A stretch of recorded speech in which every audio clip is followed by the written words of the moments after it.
Cả nhà ơi, hôm nay VBếp rất hân hạnh được đón bạn Khang sẽ đến chia sẻ với VBếp một món rất là đặc biệt ngày hôm nay. Khang ơi, em có thể tự giới thiệu về mình một chút được không? Dạ, xin chào quý vị khán giả, xin chào kênh VBếp. Em tên là Lâm Khang, hiện ra là giảng viên của trường Đại học Công Thương. Và ngày hôm nay em đến với chương trình của VBếp mang đến cho quý vị khán giả một món ăn vừa dễ làm và đơn giản. Đó chính là món su mềm nhân cà ri gà. Su mềm nhân cà ri gà. Cái món này thiệt là lạ luôn nha, lần đầu tiên á, Ngọc mới nghe đó các bạn ơi. Để bắt đầu cho món su mềm vị cà ri gà ngày hôm nay thì Khang xin giới thiệu phần vỏ bánh trước. Và cái phần vỏ bánh này rất là đặc sắc chị Ngọc à. Giống như là cái vỏ nhân bánh su của quý vị khán giả của chúng ta thường hay ăn á, là nó có độ mềm nhưng mà nó mềm bở. Rồi. Nhưng mà cái vỏ su của chúng ta nó sẽ có một cái độ mềm và độ dai nhất định. Và nó thật sự đặc sắc khi chúng ta bảo quản ở ngăn mát tủ lạnh khoảng 6 tiếng. Nó sẽ có vị mềm mềm, dai dai. Bởi vì cái thành phần chính của nó được làm ra là từ bột nếp. Nên là cái đặc tính của nó sẽ khác hoàn toàn và nó có một cái độ dai nhất định. Rất ngon, rất hấp dẫn à. Rồi, cái chị đang thấy ở đây là cái bịch bột mà mình sử dụng á là bịch bột hiệu là Fancy của Tân Nhất Hương. Thì cái này là rất là dễ mua đúng không? Mình có thể mua trong siêu thị cũng có đúng không? Dạ đúng rồi, thì bột Fancy bánh su mềm Nhật Bản của Tân Nhất Hương thì hầu như bán trên khắp các cái siêu thị của hệ thống. Vẫn có những cái loại này. Và đây chính là một trong những dòng bestseller của Nhất Hương đó chị ạ.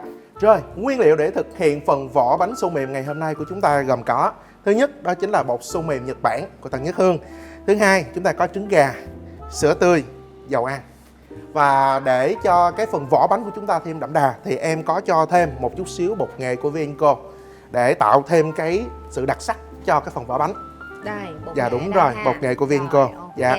Rồi, chị có thể cho em xin cái âu và một cây khuấy. Rồi, ok. Đây. Nếu như cái su pháp của chúng ta thì bắt buộc chúng ta phải khuấy trùng bột, làm rất nhiều công đoạn chị Ngọc à. Nhưng mà đối với cái món này chúng ta làm đơn giản lắm. Đầu tiên có thể là chị sẽ làm nha. Em sẽ định lượng cho chị. Cái việc mà em nhờ chị làm thì cũng giống như là nhờ các bà nội trợ của chúng ta làm tại nhà thôi. Tại vì phương châm của VBếp của chúng ta là gì? Là đơn giản, tiện lợi và thật sự là hấp dẫn. Dạ. Rồi, bây giờ chúng ta sẽ cho trứng vào ha. Dạ rồi, với 2 quả trứng thì mình sẽ cho vào đây là 100ml sữa tươi. 100ml sữa tươi. Dạ đúng rồi, là mình mua sữa tươi không đường, mình sử dụng khoảng nửa gói. Và bên cạnh đó thì chúng ta phải cho khoảng là 50g dầu. Mấy muỗng canh? 2 muỗng cơm. Nếu mà chúng ta sử dụng khoảng 3 muỗng canh. 3 muỗng ăn cơm dạ, của dạ, mình 3 đúng muỗng, không? dạ. Rồi chị nói lại, 2 cái trứng gà, cả lòng đỏ và lòng trắng. Dạ đúng rồi. 100ml sữa tươi không đường. Dạ. Và khoảng 3 muỗng ăn cơm dầu ăn. Dạ đúng rồi. Rồi giờ mình làm gì nữa? Dạ, khuấy đều lên thôi. Khuấy đều lên nha. Dạ. Rồi nha, khuấy đều lên. Vậy thôi đúng không? Dạ đúng rồi. Đánh hay là khuấy? Dạ chỉ cần khuấy cho hỗn hợp mình hòa tan lại với nhau là được. Ok, không cần đánh đúng không? Dạ đúng rồi. Rồi khi mà chúng ta hỗn hợp đã đều như thế này rồi thì bắt đầu chúng ta sẽ cho bột vào. Rồi chị cứ vừa khuấy đi, em sẽ bắt đầu cho bột vào. Lượng bột cho vào đây là khoảng 250g.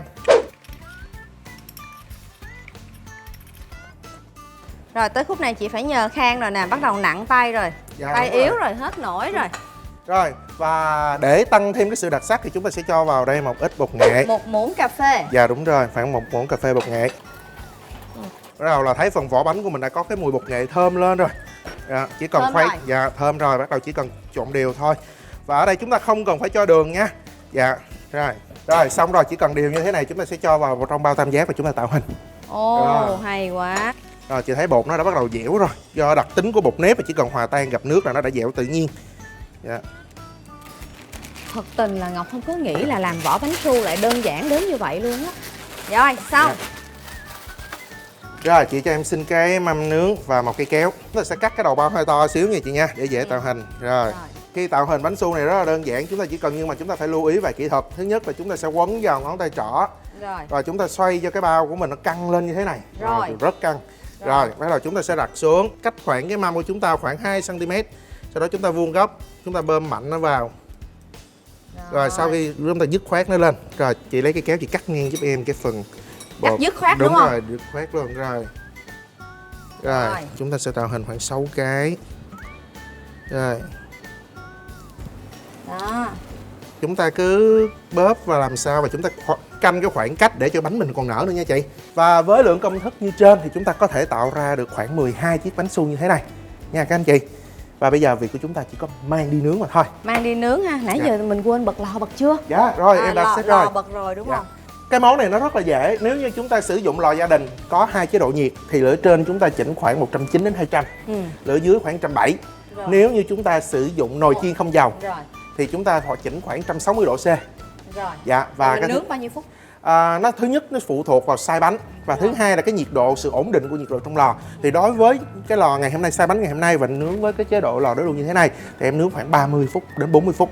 Rồi. Dạ, còn nồi chiên không dầu thì quý vị khán giả chúng ta chỉ cần nướng khoảng 20 phút là bánh đã chín. Tại vì mỗi cái lò khác nhau nó sẽ có một cái cơ chế nhiệt khác nhau nha chị. Bây giờ là mình sẽ bỏ vào lò nướng. Dạ đúng rồi, và lò nướng của chúng ta chị đã set nhiệt rồi đúng không ạ? Dạ, Đúng vâng. rồi, 160 độ chị Dạ. để nhiệt đối lưu. Dạ Rồi. rồi, chúng ta nướng khoảng 30 phút. 30 Dạ. phút.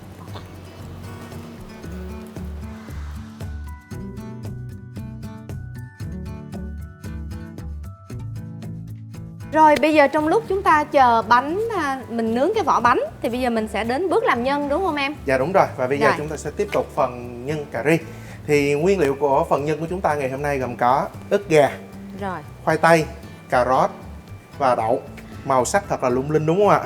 Cái ức gà này định lượng của mình là như thế nào em? Ức gà em đang sử dụng đây là khoảng 200g, 150g là khoảng một củ khoai tây, một củ cà rốt và khoảng là 150g đó là phần đậu. Dạ. Cái đậu này là mình sẽ luộc trước, Dạ, xong rồi mình cắt ra. dạ đúng rồi. Đậu và cà rốt cũng như là khoai tây là em đã bắt đầu cắt và mình luộc trước rồi. Là Dạ. cả ba cái này mình đều luộc sẵn trước luôn. Đúng rồi. Luộc Dạ. trần hay luộc như thế Dạ, nào luộc em? trần qua thôi chị. Chúng ta bắt đầu ha. Rồi.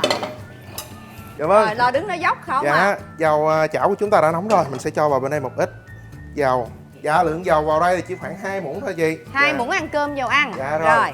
Sau đó mình sẽ cho là phần này là củ hành tây bằm nhuyễn. Cái này chị đoán là 3 muỗng ăn cơm Dạ, hành tây bằm nhuyễn. dạ rồi. Mình chỉ cần xào cho phần hành này thơm thôi, chúng ta không cần phải lấy màu, nên là chúng ta đừng có xào cái hành của mình quá là vàng. Như vậy thì cái hỗn hợp mình nó sẽ không còn được cái độ ngọt. Bây giờ em sẽ cho cà rốt vào trước. Một củ cà rốt cắt Dạ. nhuyễn nha các bạn, và Dạ. đã luộc trần sơ qua. Chị đoán tiếp đó là khoai tây đúng Dạ không? đúng rồi. Rồi sau đó mình sẽ cho khoảng một củ khoai tây vào, mình cũng cắt nhuyễn và trần qua nước sôi.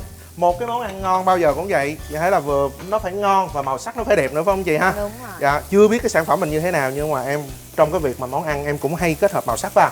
Rồi phần rau củ của chúng ta không nên xào quá lâu, xào quá lâu mất chất dinh dưỡng đi ha.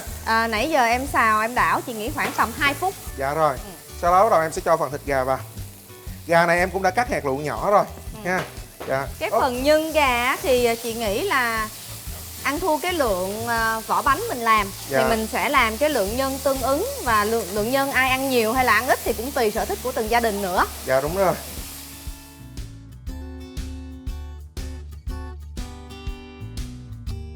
Khi mà cái phần hỗn hợp của mình đã có một cái độ chín khoảng 80%, chúng ta sẽ giảm nhỏ lửa lại. Và bây giờ chúng ta sẽ bắt đầu cho gia vị vào bên trong. Đầu tiên thì em sẽ cho một ít cái màu sắc vào, để màu sắc thêm cái phần mà sinh động hơn và nó có một cái màu vàng tự nhiên, thì em sẽ cho một ít màu dầu điều. Sau đó em sẽ cho cà ri. Đây, tụi mình dùng dầu hạt điều màu của Vanco nha. Dạ rồi. Đây, màu rất là óng ánh, rất là đẹp luôn.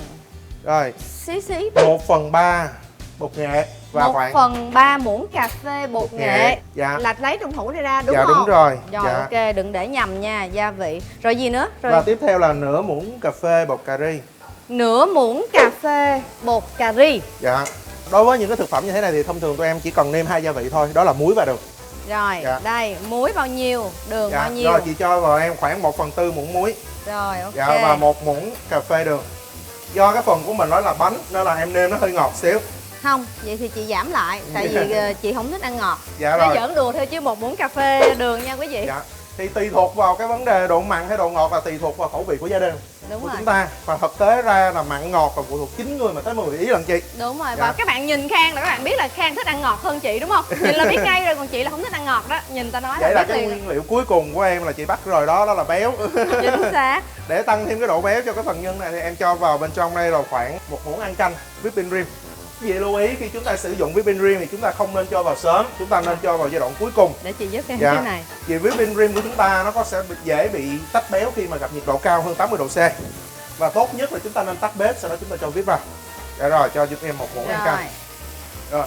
Quý vị ơi, mình nghĩ là 2 muỗng thôi là được. Tại vì nếu không chị không muốn cái nhân á nó bị có nhiều chất lỏng, một lát mình bỏ vào nó sẽ làm mềm vỏ bánh đúng không em? Đúng rồi.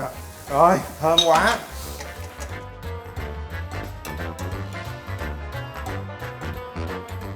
Dạ, sau 30 phút chị thấy là bánh của mình bắt đầu cái màu của mình ra sẫm hơn nè. Là cái thứ nhất, cái thứ hai là cái vỏ bánh nó nứt như thế này là bánh đã chín. Dạ, và chúng ta quý vị khán giả lưu ý là chúng ta nên để ý trạng thái về màu sắc của bánh cũng như là thời gian tối thiểu phải là 30 phút tùy theo nhiệt độ của lò nha. Dạ rồi. Wow. Ok, hấp dẫn quá. Dạ, đây là thành phẩm của chúng ta sau 30 phút ạ. Độ nở của bánh su của chúng ta thông thường nó sẽ nở lên trạng thái là gấp rưỡi hoặc là gấp đôi nha chị. Rồi. Và chúng ta để ý là cái màu của nó rất là đẹp nè, màu đều màu, và thứ nhất, thứ hai nó sẽ có một cái độ nứt nhất định. Rồi. Và bây giờ thì chúng ta sẽ chờ cái bánh của mình nó nguội lên một chút xíu, sau đó chúng ta cắt và chúng ta cho vào trang trí. Dạ rồi. Sau khi mà bánh của chúng ta đã nguội rồi và nó có một cái độ nhờn nhất định thì bây giờ chúng ta sẽ tiến hành tới công đoạn trang trí bánh nha. Và bây giờ chị Ngọc giúp em cắt là 1/3 cái bề mặt lên, 1/3 bên trên. Vậy ha. Dạ đúng rồi, chị đi một vòng tròn và cắt đứt cái bề mặt luôn. À là cắt mở nắp ra luôn hả? Dạ đúng rồi, mình cắt mở nắp ra luôn. Rồi chị mở ra, cấu trúc của bên trong mà hoàn toàn rỗng ruột. Yêu cầu là ruột bên trong phải rỗng hoàn toàn, còn nếu mà ruột đặc là chứng tỏ là chúng ta đang bị, có thể là chúng ta đang bị thiếu nước hoặc là chúng ta làm sai công đoạn. Dạ. Rồi bây giờ em sẽ bắt đầu cho phần nhân vào. Ổn nha quý vị ơi. Hấp dẫn quá, hấp dẫn quá. Ôi cái món này mà nhà có khách á, làm cái món này đãi cũng hay lắm nha. Dạ đúng rồi, đây có thể là vừa là món khai vị vẫn được chị. Có thể là mình khai vị trước tiệc, hoặc là mình có thể làm tráng miệng. Ta-da, cả nhà ơi, thành phẩm của tụi mình nè. 6 chiếc bánh bé bé xinh xinh, nhưng mà bao nhiêu đây không đủ cho hai đứa mình đâu. Dạ. Cho nên là bây giờ sao quánh tù xì nghe. Nhưng mà bây giờ trước tiên chúng ta còn phải nên thử cái đã. Rồi. Nhưng mà chị để ý không, chúng ta chỉ cần sử dụng một cái chiếc đĩa đẹp thôi là đã ra được một cái sản phẩm ưu tú, phải không quý vị khán giả? Trời ơi, rồi dễ thương quá rồi. Chào cả nhà nha, bây giờ tụi mình đi ăn thử đây. Vô. Bye bye cả nhà, hẹn gặp lại cả nhà vào tập sau của Vi Bếp ạ.